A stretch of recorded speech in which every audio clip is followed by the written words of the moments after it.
Good morning, boys and girls. Today is Monday, May 11th. All right, if you're watching this before the pickup, you'll get your ELA and your math stuff your ELA stuff at the pickup. Okay? If you're watching it after the pickup, you should already have your stuff. Okay? Just like we've been doing every week, tells you what days to do what stuff, so you don't get overwhelmed each day, and you got a nice little pace. You can do little stuff every day. All right. Today we're going to read the Reading Street video like I talked about Friday at our Zoom. We're going to talk about it a little bit. And then tomorrow we're going to have our Zoom meeting and we'll go over some math tomorrow. So we'll talk about our tests a little bit tomorrow in our Zoom. And then you can finish the test tomorrow after our Zoom. Okay? Just to make sure everybody's doing all right. Or you can finish it today. Your choice.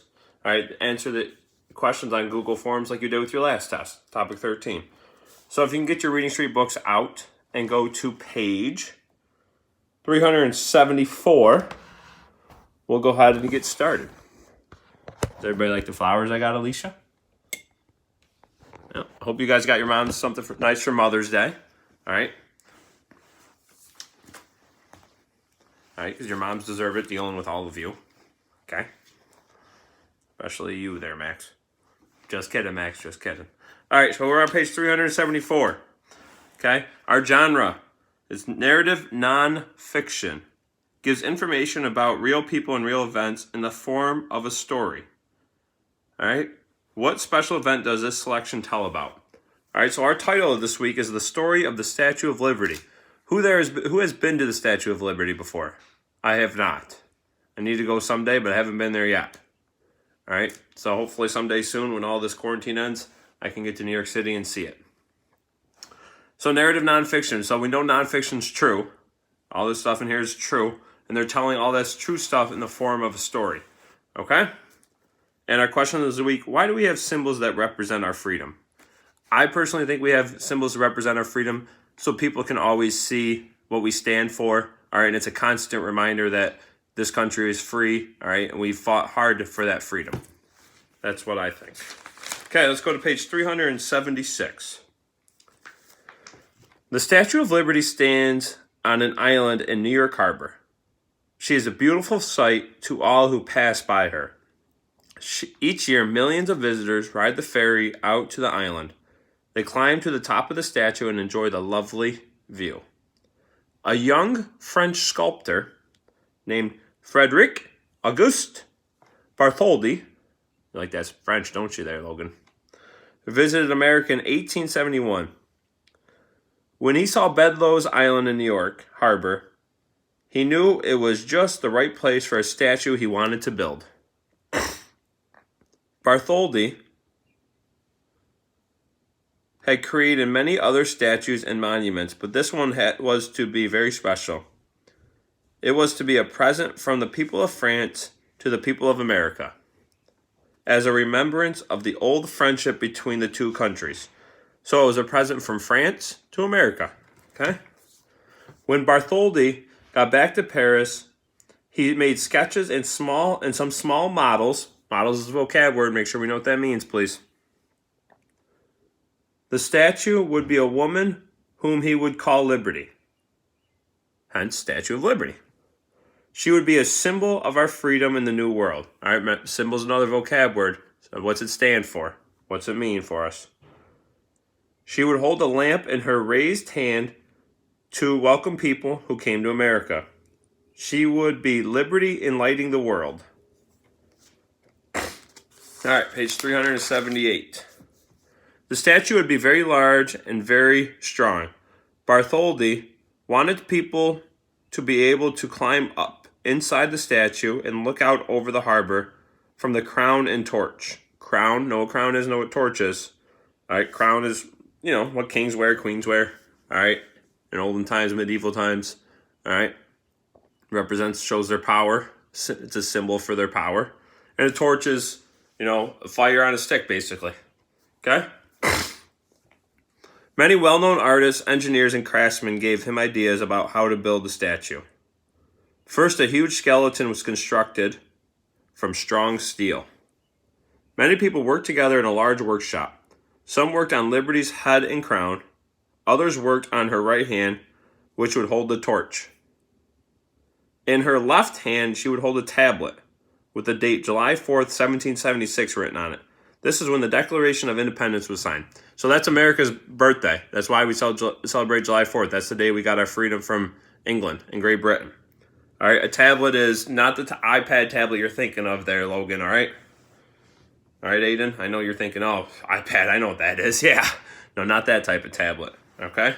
So make sure you know what tablet means. That's a vocab word, Jaden. The arm holding the torch was sent to Philadelphia for America's 100th birthday celebration in 1876. Afterward, it stood in Madison Square in New York City for a number of years. Okay? For a number of years. Liberty's head was shown at the World's Fair in Paris during this time. All right? So there's pieces all over. Okay? There's not just pieces. Let me get you a better view here. Okay? There's not just pieces. Sorry. It's not all put together yet. There's pieces everywhere. Okay? Liberty's head was shown at the World's Fair in Paris during this time. Visitors were able to climb inside and look around. In this way, money was raised to pay for the statue. All right? So they had people pay for the statue. So people pay to come visit and look around, and that would help pay for the statue. Page 380 there, Brennan. Then skim of gleaming copper was put onto the skeleton and held in place with iron straps. As the huge statue grew, all of Paris watched with great fascination. Finally, in 1884, Liberty was completed. There was a big celebration in Paris. Many famous people came to see her. Only a few had the energy to climb all the way to the crown. 168 steps. It's a lot of steps. Imagine that. Imagine trying to build that thing. That's crazy. Look at that picture on page 380 and 381. All right, what they had to do. Put big iron straps on and strap it all together. Pretty hard. Okay. So we should be on page 382. Okay. But in America, people had lost interest in the Statue of Liberty. Money had run out and work on Bedloe's Island had stopped. The base of the statue was not finished. With the help of a large New York newspaper, the money was raised. People all over the country, including children, sent in whatever they could. By the time the ship had reached New York in 1885, it was greeted with new excitement. So, the French were working on it back in France and in Paris. Paris is in France, okay? They were working on it, and they finished it, and then back in New York, money ran out. We didn't have enough money to finish the bottom of the statue. So people were like, we'll just leave it. All right? But because of a large New York newspaper, they asked people for donations, and they were able to raise all of the money. Okay? Think about that. In 1876, all right, they were building, all right, the torches in Philadelphia. In 1884, 8 years later, they completed the whole Statue of Liberty. Then in 1885, the statue finally came to America. All right, so this took them a long time to do it. Oh, I don't think I read the bottom of page 381. I'm sorry, guys. Let me go back and read that. Whoopsie. All right. Then began the hard work of taking Liberty apart for the long voyage across the Atlantic Ocean. This is on page 381. I forgot to read this part. Each piece was marked and packed into a crate. There were 214 crates in all. They were carried by train and then put on a ship to America. So they put all the parts of the Statue of Liberty in crates and big boxes. All right? And then after they put them all in big boxes, they put them on a train and then put them on a ship to America. Okay? Now, page 382. Let me read it all over again. I'm sorry about that, guys. My mistake. But people in America had lost interest in the Statue of Liberty. Money had run out and work on Bedloe's Island had stopped. The base of the statue was not finished. So the base of the statue was in New York at this time. With the help of a large New York newspaper, the money was raised. People all over the country, including children, sent money in whatever they could, or sent in whatever they could. By the time the ship reached New York in 1885, okay, it was greeted with new excitement. The work on the island went on, and soon the pedestal was completed. Piece by piece, the skeleton was raised. Then the copper skin was riveted in place.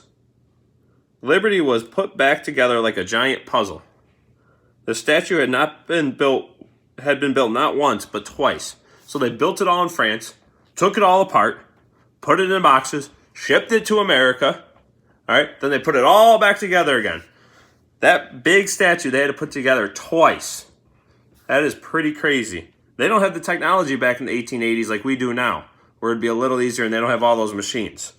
So they had a lot of work to do. They had steel workers working. They had as many machines as they could to try to pull them up. All right, I can't imagine trying to do that back in the 1880s. That had to be a sight to see. At last, in 1886, Liberty was standing where she belonged. A wonderful celebration was held. Boats and ships filled the harbor. Speeches were read. Songs were sung. Bartholdi himself unveiled Liberty's face, and she stood, gleaming in all her glory, for everyone to see. There was a great cheer from the crowd. Then President Grover Cleveland gave a speech. Unveiled is a vocab word, all right? It means to show off, right? If you unveil something, you show it to people.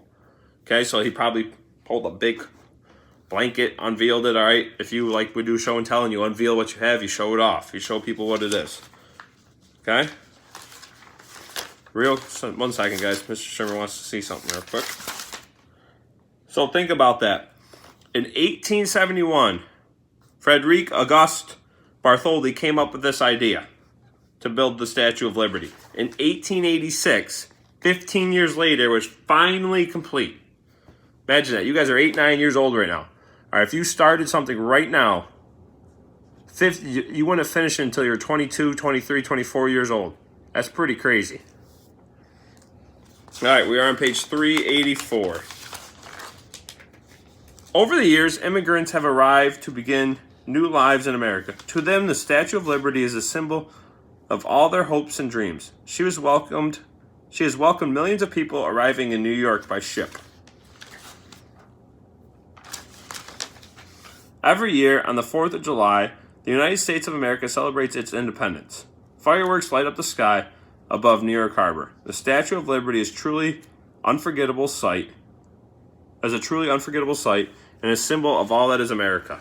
Unforgettable is a vocab word. Make sure you know what it means. Can't forget something. That's what it means. All right, like we had an unforgettable time this year in 3rd grade. You guys are going to always remember it. And then the quote says it, all right, underneath that. Give me your tired, your poor, your huddled masses yearning to breathe free. The wretched refuse of your teeming shore. Send these, the homeless, tempest toast to me. I lift my lamp inside the golden door. From the New Colossus by Emma Lazarus in 1883, placed on the tablet on the pedestal of the Statue of Liberty in 1903. All right, so that's on the bottom part of the Statue of Liberty in 1903. Tomorrow, if any of you have been to the Statue of Liberty, I would like for you to tell me and what you saw and how you liked it and all that. I have not been. Mr. Shermer and Mrs. Shermer need to go sometime. Maybe when this quarantine ends and everything goes back to normal, I'll take her out there. All right, so let's go back to our beginning of our story. All right, page 374. And let's talk about narrative nonfiction and talk about our question of the week. So narrative nonfiction. We know nonfiction means everything's true. Narrative nonfiction, they tell it in a story. The story here is how the guy came up with the idea, all right, who he was, where he lived, he wanted it to represent, the freedom between both countries, France and America. All right. So they told the story of how it was built, how it was shipped here, what's it stand for. All that stuff is real and it's true. So them telling you the story is narrative nonfiction. Why do we have symbols that represent freedom? Well, this symbol that represents freedom is for all those immigrants coming in and saying, America is freedom. This is the Statue of Liberty that tells me it's free. All right. To me, these symbols represent freedom and how hard we've worked for these freedoms. All right. The prices we had to pay. All right. These things didn't come easy to us. All right. We had a lot of stuff going on. We got all our, our government, our armed forces. Everybody's fighting for our freedom. All right. It's a constant battle to keep our freedom. So these symbols like the Statue of Liberty, everything in Washington, D.C., the Washington Monument, the Liberty Bell in Philadelphia. All right, all this stuff represents, to me, freedom. The fireworks we have on 4th of July. Okay? All those stuff, though. So that's a reminder to me that why we're free. All right? It's to show people and remind people that that we have a lot of freedom in our country, and it's a great country. Okay? All right, boys and girls. We're done, man. We are done. We're going to talk a little bit about the questions. So go to page 387 for me. Okay, 386 and 387. I have my teacher's manual here, so I'm going to read some of the questions. Okay? Let's talk about number 5 first, like we always did back in school. Okay? Look back through the story to find what is interesting or important about the Statue of Liberty. Write a paragraph using facts and details to support your idea. Okay? A paragraph. So when you write your test when you do your test on Friday, and it's a question similar to this, because it's always similar to this, use details, use facts, write a paragraph. So that means write 3, 4, 5, 6 sentences. Remember, the more you write, the better chance you're going to get full credit on your writing. Those 4 points on your test are an easy 4 points to go from a 92 to a 96, or an 88 to 92, or an 83 to a 92. All right, do full credit on your writing. Right? Tell me what you found interesting. Maybe you found that it was interesting that it was shipped here from France in crates, that they built it twice. All right, that they have a torch, they have a crown. All right, maybe you found it interesting that somebody who came over from France came up with the idea. All right, there's all that stuff you can do is to find it interesting. All right. Number 1, let's talk about that one real quick. In the story, the author writes about celebrating the 4th of July. What do you do with your family, friends, and community to show feelings about freedom? All right, so what do you guys do on the 4th of July, Memorial Day? Do you hang your flags outside? Do you go see fireworks? Do you guys have a cookout? All right, what do you guys do to celebrate your freedom? We'll be sharing some of those answers tomorrow in our Zoom, okay? And that's it for today, for our questions, all right? I just want to look at 1 and 5, okay? So 5, make sure you practice writing that down for Friday's test, okay? Because I want you guys to have full credit. What did you find interesting about this story? Look back and read it. Don't just say, I found that it was interesting that it represents freedom. Tell me why you think it's interesting, okay? All right? Like for me, I found it interesting that they built it twice. I think that's crazy that they built it in France and then built it back together here. I think I find it interesting because it was tough to do. It was a monumental task to build this big Statue of Liberty twice. Not once, twice. Okay? Make sure you know the vocab words. And make sure you do your math test, please. We'll talk about a little bit during our Zoom meeting tomorrow. We'll also talk about ELA a little bit during our Zoom meeting tomorrow. If you or your parents have any questions, you can write in Google Classroom. You can have your parents email me, call me, text me. They should all have my cell phone number, all right, just for an easy communication. Okay? I will see you tomorrow during our Zoom meeting. All right? Bye, guys. Have a great rest of the day.